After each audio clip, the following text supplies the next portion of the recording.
ધોરણ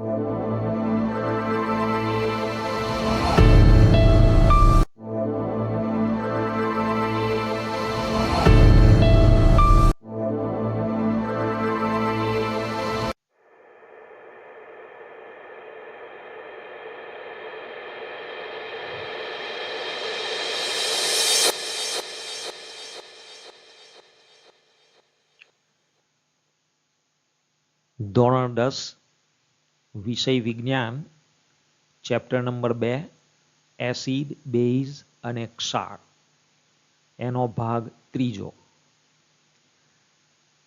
વિદ્યાર્થી મિત્રો, મેથ સાયન્સ ક્લબમાં આપ સૌનું સ્વાગત છે. ભાગ 2માં આપણે એસિડ અને બેઝના 2 ગુણધર્મો શીખ્યા હતા. હવે ભાગ 3માં આપણે આગળના ગુણધર્મો શીખવા જઈ રહેલા છે.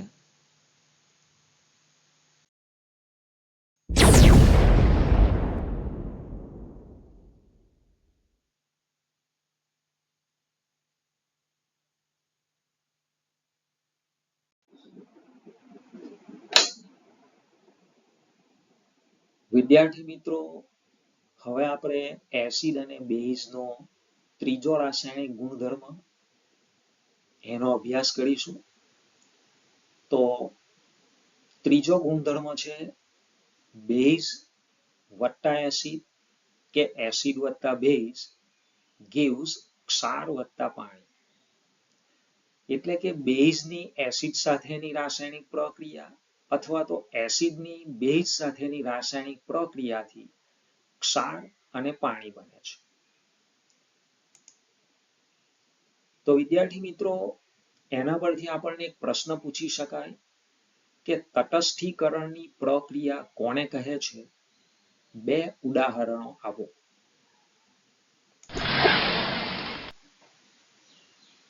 તો વિદ્યાર્થી મિત્રો, તમારી સ્ક્રીન પર તમે એક આકૃતિ જોઈ શકો છો અને એનું ટાઇટલ છે ન્યુટ્રલાઇઝેશન, જેનો ગુજરાતી અર્થ થાય છે તટસ્થીકરણ.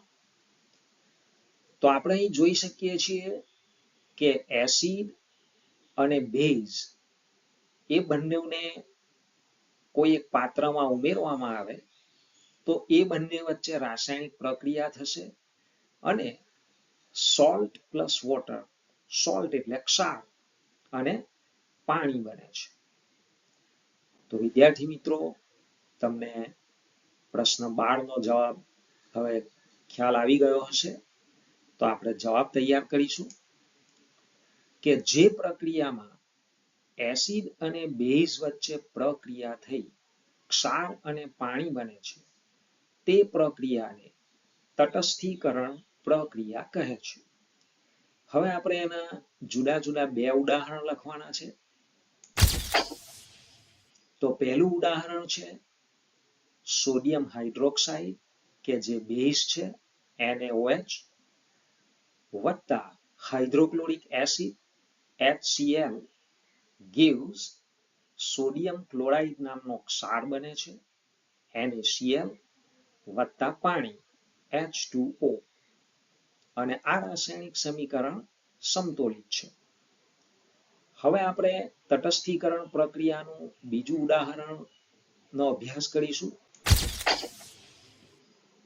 તો પોટેશિયમ હાઇડ્રોક્સાઇડ KOH કે જે બેઝ છે વત્તા sulphuric acid H2SO4 gives potassium sulphate K2SO4 કે જે ક્ષાર છે વત્તા પાણી એટલે H2O. હવે આ રાસાયણિક સમીકરણને સમતોલિત કરવા માટે ડાબી બાજુએ KOH ની આગળ 2 લખવા પડશે. તે જ પ્રમાણે જમણી બાજુએ H2O ની આગળ 2 લખવા પડશે, જેથી આ રાસાયણિક સમીકરણ સમતોલિત થઈ જાય છે. તો વિદ્યાર્થી મિત્રો, અહીં પ્રશ્ન 12 નો જવાબ પૂરો થાય છે. તો હવે તટસ્થીકરણ પ્રક્રિયાને આપણે એક પ્રયોગ દ્વારા સમજીશું. તો વિદ્યાર્થી મિત્રો, તમને તટસ્થીકરણની પ્રક્રિયા હવે એક એનિમેશનના પ્રયોગ દ્વારા સમજાવવામાં આવશે. તો તમારી સ્ક્રીન પર ધ્યાન આપશો અહીંયા આપણે જે પહેલું ઉદાહરણ પસંદ કર્યું છે કે NaOH plus HCl gives NaCl plus H2O, તો આ જ તટસ્થીકરણ પ્રક્રિયાને આપણે હવે એનિમેશન દ્વારા એક પ્રયોગથી સમજવા જઈ રહ્યા છે.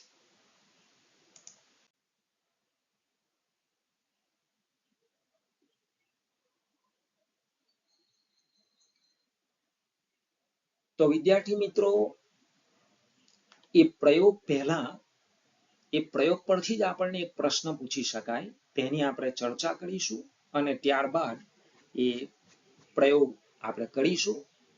તો પ્રશ્ન છે કે NaOH એટલે કે સોડિયમ હાઇડ્રોક્સાઇડ અને ફિનોલ્ફથેલિનના મિશ્ર દ્રાવણમાં મંદ HCl ના 2 ટીપા ઉમેરતા રંગમાં શું પરિવર્તન થાય છે? આ રંગ પરિવર્તન માટેનું કારણ જણાવો. તો વિદ્યાર્થી મિત્રો, NaOH સોડિયમ હાઇડ્રોક્સાઇડ કે જે બેઝ છે, અને આ ફિનોલ્ફથેલિન જે એક કૃત્રિમ સૂચક છે. તો ફિનોલ્ફથેલિન એ બેઝના અંદર આપણને ગુલાબી રંગ આપે છે. એટલે કે બેઝના દ્રાવણમાં આપણે 2-4 ટીપા ફિનોલ્ફથેલિનના નાખીએ તો એ બેઝનો રંગ રંગહીનમાંથી ગુલાબી થઈ જાય છે. તો હવે આના અંદર આપણે મંદ HCl ના 2-4 ટીપા નાખીએ તો શું થાય છે, એવો આપણને પ્રશ્ન પૂછવામાં આવ્યો છે. તો વિદ્યાર્થી મિત્રો, તમારી સ્ક્રીન પર તમે જવાબ જોઈ શકો છો કે NaOH અને ફિનોલ્ફથેલિનના મિશ્ર દ્રાવણનો રંગ ગુલાબી છે. જો તેમાં મંદ HCl ના 2 ટીપા ઉમેરવામાં આવે તો દ્રાવણનો ગુલાબી રંગ દૂર થાય છે. જે આપણે આ ચિત્રમાં પણ જોઈ શકીએ છીએ કે દ્રાવણ ગુલાબી રંગનું છે, અને જેમ જેમ એમાં HCl ના ટીપા ઉમેરતા જઈએ છીએ અને હલાવતા જઈએ છીએ પાત્રને, તો આ ધીરે ધીરે દ્રાવણનો રંગ ઝાંખો થતો જાય છે અને એક તબક્કો એવો આવશે કે દ્રાવણ સંપૂર્ણ રંગહીન થઈ જશે.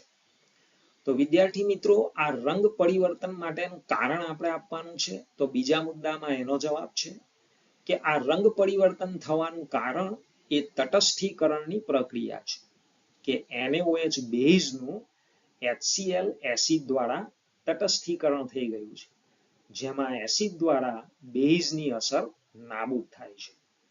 તો વિદ્યાર્થી મિત્રો, આ જે પ્રશ્નનો જવાબ આપણે મેળવ્યો છે, હવે પ્રેક્ટિકલી આપણે એને એક પ્રયોગ દ્વારા સમજવા જઈ રહ્યા છીએ. તો પ્રયોગનો હેતુ છે કે એસિડ અને બેઝ વચ્ચેની રાસાયણિક પ્રક્રિયાથી તટસ્થીકરણ થાય છે. તે જરૂરી સાધનોમાં મંદ હાઇડ્રોક્લોરિક એસિડ, મંદ sodium hydroxide, phenolphthalein, measuring flask, dropper અને ટેસ્ટ ટ્યુબ.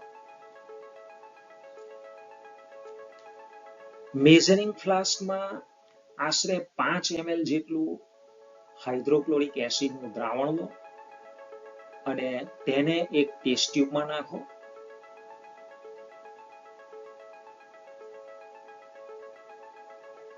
હવે ફિનોલ્ફથેલિનના થોડાક ટીપા આ HCl ના દ્રાવણમાં ઉમેરો. દ્રાવણમાં કોઈ રંગ પરિવર્તન થાય છે કે નહીં તે ચકાસો.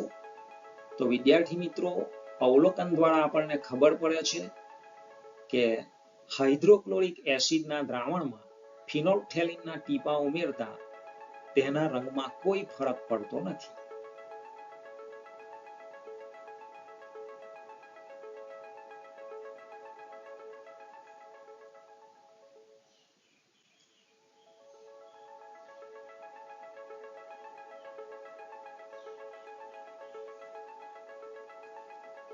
હવે મંદ NaOH નું આશરે 10 ml જેટલું દ્રાવણ મેઝરિંગ ફ્લાસ્કમાં લો. ત્યારબાદ તેને બીજી એક ટેસ્ટ ટ્યુબમાં નાખો. હવે ડ્રોપરની મદદથી આ NaOH ના દ્રાવણના થોડા ટીપા HCl અને ફિનોલ્ફથેલિન વાળી ટેસ્ટ ટ્યુબમાં નાખો. તો વિદ્યાર્થી મિત્રો આપણને દેખાય છે કે જેમ જેમ ટીપા પડે છે તેમ તેમ દ્રાવણ ગુલાબી રંગનું થતું જાય છે અને લગભગ આપણે 5 ml જેટલું NaOH નું દ્રાવણ નાખી દઈશું તો HCl વાળી ટેસ્ટ ટ્યુબનો જે રંગ છે તે ગુલાબી રંગનો આપણને દેખાય છે.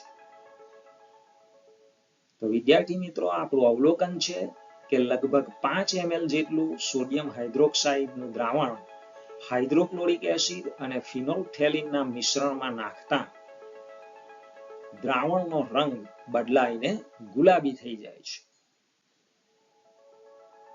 હવે વિદ્યાર્થી મિત્રો બીજી એક ડ્રોપરની મદદથી મંદ હાઇડ્રોક્લોરિક એસિડના થોડા ટીપા આ ગુલાબી રંગ જે ટેસ્ટ ટ્યુબમાં છે તેમાં નાખીશું તો આપણને અવલોકન કરતા જણાય છે કે ગુલાબી રંગ દૂર થઈ જાય છે.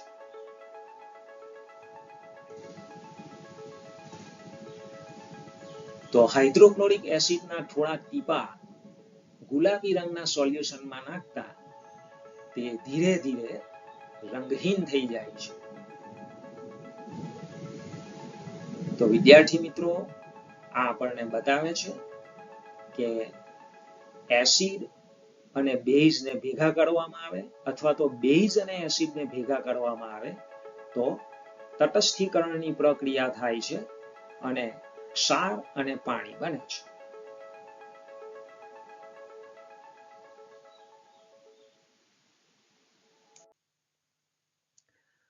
વિદ્યાર્થી મિત્રો ચોથો ગુણધર્મ છે,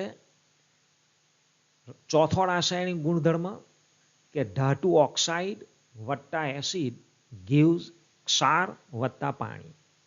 એટલે કે એસિડની ધાતુના ઓક્સાઇડ સાથેની રાસાયણિક પ્રક્રિયાથી નિપજ તરીકે ક્ષાર અને પાણી છૂટા પડે છે. તો વિદ્યાર્થી મિત્રો આ ગુણધર્મ પણ આપણે પ્રેક્ટિકલી સમજીશું. રસાયણ વિજ્ઞાનની લેબમાં આપણે આનો એનિમેશન દ્વારા પ્રયોગ કરીશું અને આ ગુણધર્મને શીખીશું. તો વિદ્યાર્થી મિત્રો કાચના એક બીકરમાં આ કોપર ઓક્સાઇડ આપણે લેવાનો છે અને એમાં મંદ હાઇડ્રોક્લોરિક એસિડનું દ્રાવણ નાખવાનું છે અને પછી એને હલાવવાનું છે. તો વિદ્યાર્થી મિત્રો દ્રાવણનો રંગ વાદળી, લીલાશ પડતો વાદળી આપણને અહીંયા દેખાય છે. તો વિદ્યાર્થી મિત્રો આ દ્રાવણનો રંગ જે બદલાયો છે એ કોપર ક્લોરાઇડ નામનો ક્ષાર છે. તો આના પરથી આપણને ખબર પડે છે આ પ્રયોગ પરથી કે એસિડની ધાતુના ઓક્સાઇડ સાથેની રાસાયણિક પ્રક્રિયાથી ક્ષાર અને પાણી બને છે. તો વિદ્યાર્થી મિત્રો આના પરથી આપણને એક પ્રશ્ન પૂછી શકાય કે કોપર ઓક્સાઇડની મંદ હાઇડ્રોક્લોરિક એસિડ સાથે પ્રક્રિયા કરતા શું બને છે? તો વિદ્યાર્થી મિત્રો અત્યારે જ આપણે પ્રેક્ટિકલી શીખ્યા કે કોપર ઓક્સાઇડની મંદ હાઇડ્રોક્લોરિક એસિડની સાથે પ્રક્રિયા કરતા કોપર ક્લોરાઇડ બને છે કે જે ક્ષાર છે. દ્રાવણના રંગમાં શો ફેર પડે છે તો એ પણ આપણે પ્રયોગમાં શીખ્યા કે લીલાશ પડતું વાદળી અથવા વાદળી પડતું લીલાશ એવું દ્રાવણનો રંગ બને છે અને તે માટેનું આપણે સમતોલિત રાસાયણિક સમીકરણ લખવાનું છે. તો વિદ્યાર્થી મિત્રો આપણો જવાબ તૈયાર છે કે કોપર ઓક્સાઇડની મંદ હાઇડ્રોક્લોરિક એસિડ સાથે પ્રક્રિયા કરતા કોપર ક્લોરાઇડ બને છે અને એના લીધે દ્રાવણનો રંગ વાદળી લીલો બને છે, જે આપણે પ્રયોગમાં જોયું. હવે આ રાસાયણિક પ્રક્રિયાનું સમીકરણ સ્ક્રીન પર તૈયાર છે. Copper oxide CuO solid plus મંદ hydrochloric acid HCl aqueous gives copper chloride ક્ષાર બને છે, CuCl2 એક્વિયસ વત્તા પાણી H2O લિક્વિડ. અને વિદ્યાર્થી મિત્રો આ સમીકરણને સમતોલિત કરવા માટે ડાબી બાજુએ HCl ની આગળ 2 લખવા પડશે. તો હવે પ્રસ્તુત સમીકરણ સમતોલિત છે. તો વિદ્યાર્થી મિત્રો આ સાથે પ્રશ્ન 14 નો જવાબ કમ્પ્લીટ છે અને આપણો ચોથો ગુણધર્મ પણ અહીં પૂરો થાય છે. તો વિદ્યાર્થી મિત્રો આ સાથે જ એસિડ અને બેઝના 4 રાસાયણિક ગુણધર્મો આપણે વિગતે શીખી લીધા છે. વિદ્યાર્થી મિત્રો હવે પછીનો પ્રશ્ન છે, બેઝિક ઓક્સાઇડ કોને કહે છે? ધાત્વીય ઓક્સાઇડ કેવા પ્રકારના ઓક્સાઇડ છે? ઉદાહરણ આપો. તો વિદ્યાર્થી મિત્રો બેઝિક ઓક્સાઇડ કોને કહેવામાં આવે છે? તો એનો જવાબ છે જે ઓક્સાઇડ પાણી સાથે પ્રક્રિયા કરી બેઝ બનાવતા હોય તેમને બેઝિક ઓક્સાઇડ કહે છે.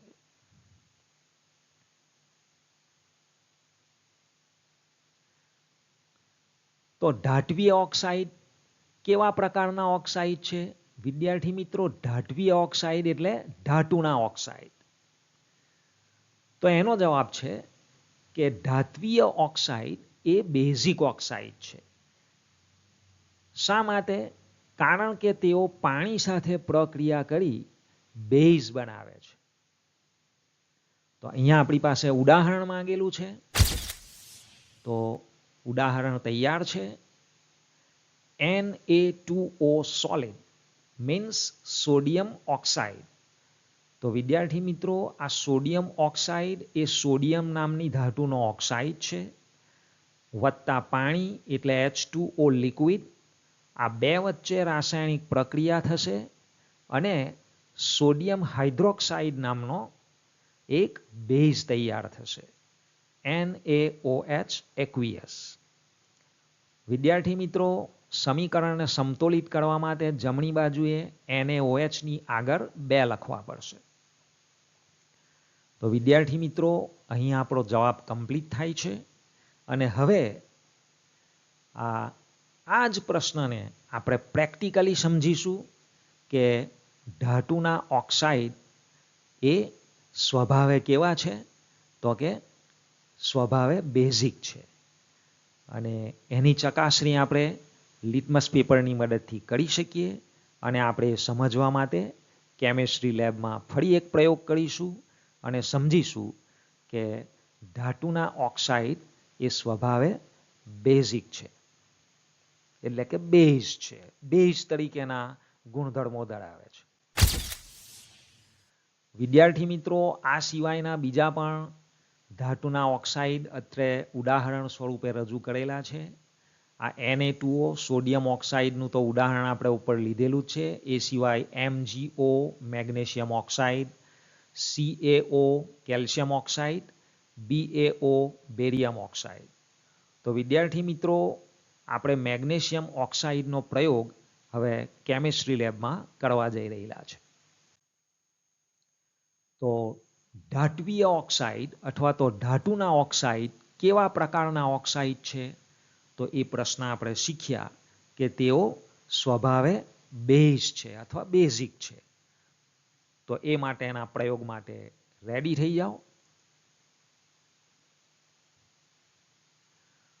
તો એના માટે આપણને સાધનોની જરૂર પડશે. મેગ્નેશિયમની પટ્ટી, શુદ્ધ પાણી, લાલ અને ભૂરા litmus paper, burner, watch glass, ચીપિયો.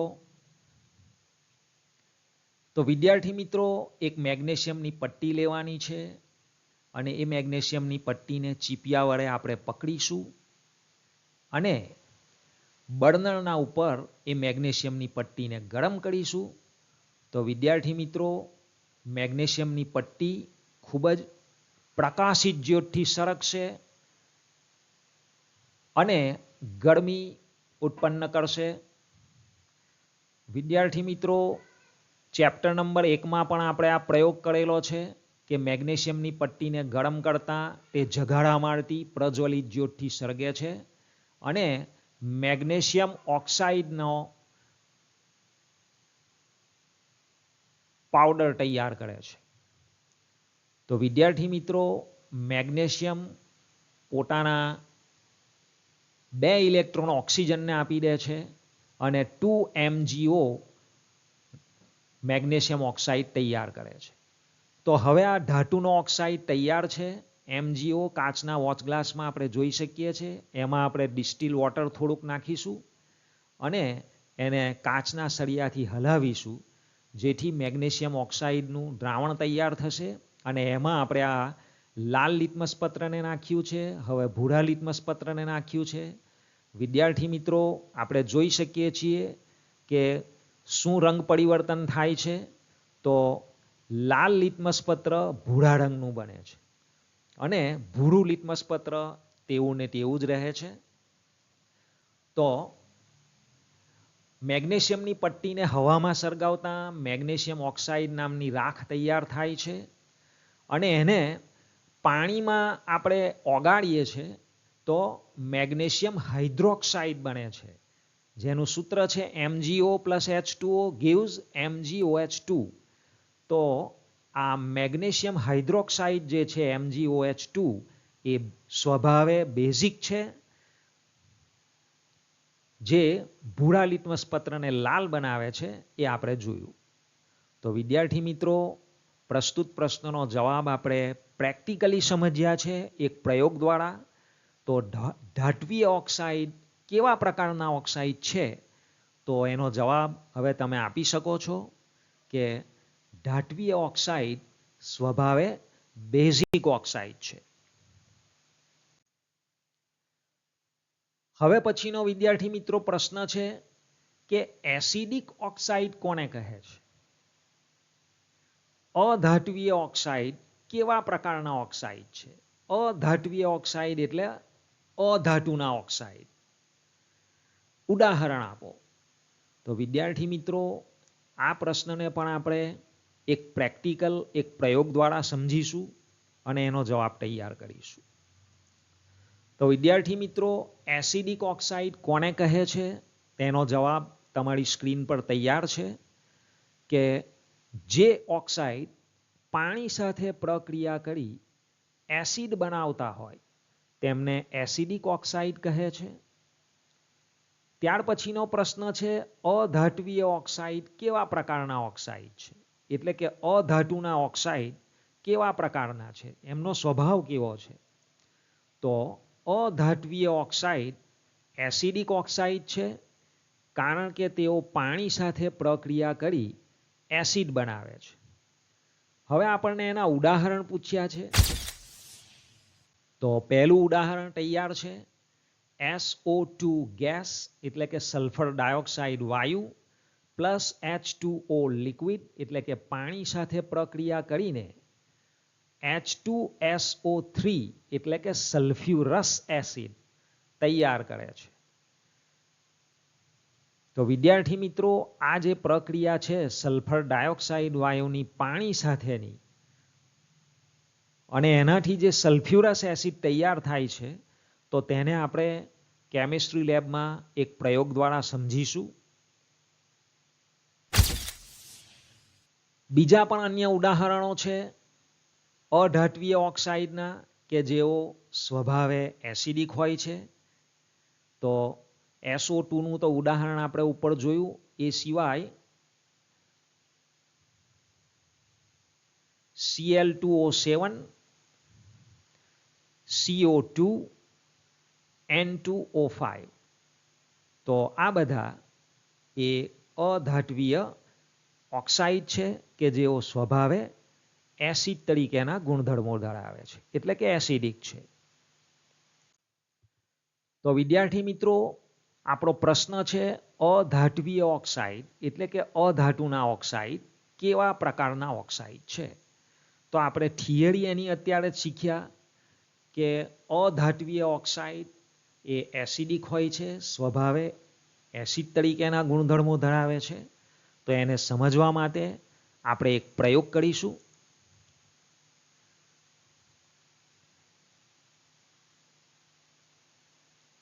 તો પ્રયોગ માટેના જરૂરી સાધનો છે spirit lamp, sulphur powder, lighter, deflagrating spoon, ખાસ પ્રકારની ચમચી આવે છે, લાલ ભૂરા લિટમસ, પાણી અને ગ્લાસનું ટમ્બલર.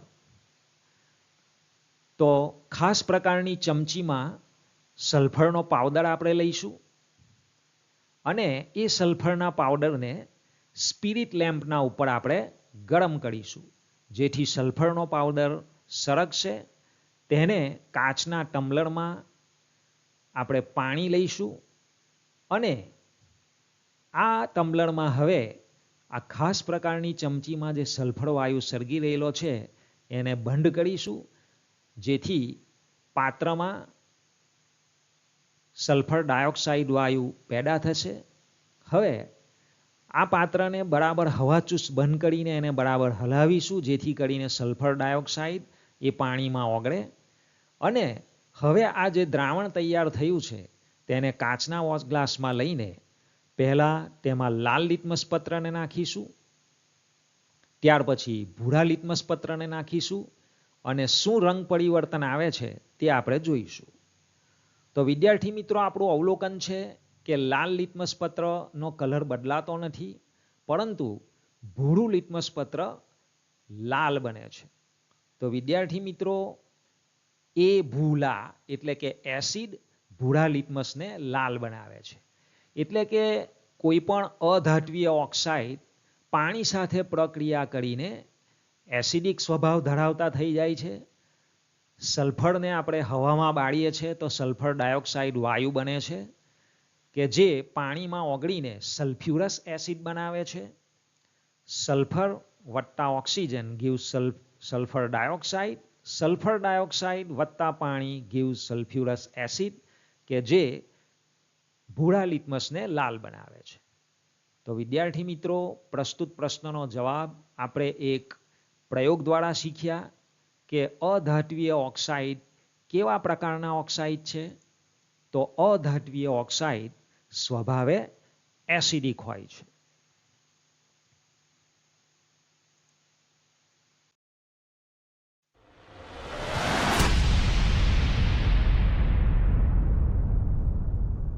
તો વિદ્યાર્થી મિત્રો, આ સાથે જ ચેપ્ટર 2નો ભાગ 3 અહીં સમાપ્ત થાય છે. વિદ્યાર્થી મિત્રો, આ ત્રીજા ભાગમાં આપણે એસિડ બેઝના ત્રીજા અને ચોથા આમ બાકીના 2 ગુણધર્મોનો ડિટેલમાં અભ્યાસ કર્યો. જરૂર જણાય ત્યાં આપણે પ્રેક્ટિકલ્સ પણ કર્યા છે, એનિમેશન્સ દ્વારા પ્રેક્ટિકલ દ્વારા સમજ પણ મેળવી છે. વિદ્યાર્થી મિત્રો, આવા જ ઇન્ટરેસ્ટિંગ વિડીયોઝ જો તમારે જોવા હોય તો એના માટે ચેનલને સબસ્ક્રાઈબ કરો. અને વિદ્યાર્થી મિત્રો, તમને આવા વિડીયો જો ગમતા હોય તો વિડીયોને લાઈક કરો.